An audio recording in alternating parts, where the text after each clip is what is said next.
मधुबाबू को श्रद्धांजलि जणाइले मुख्यमंत्री मधुसूदन दास 177 जन्म जयंती अवसर में मधुबाबू प्रतिमूर्ति में माल्यार्पण कर मुख्यमंत्री मोहन चरण माझी। मधुबाबू थिले ओडिया जातिर गर्व और गौरवर प्रतीक।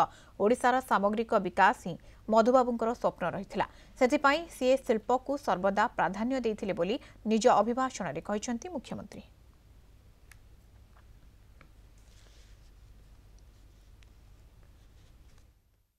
मधुबाबू थे ओडिया जातिर गर्व एवं गौरवर प्रतीक एवं स्वतंत्र ओडिशा प्रदेश गठन रे से मुख्य भूमिका ग्रहण करथिले।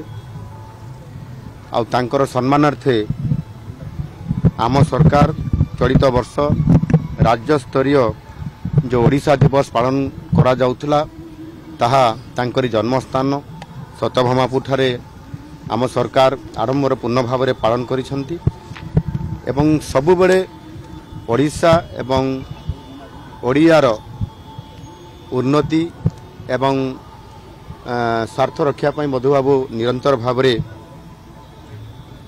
ओडिशार स्वाभिमान को बजाय रखा पाई संघर्ष करी आसुथिले एवं से चाहूले सबुबले ओडिशार सामग्रिक किभली भारे विकास हो आउ सेथि पाई से शिल्प प्रति प्राधान्य देइथिले एवं सेथिपाई मध्य से प्रतिष्ठा करथिले उत्कल ट्यानेरी एवं ओडिशा आर्ट ओयार एभली अनेक शिल्प मध्य से प्रतिष्ठा करथिले से समय रे।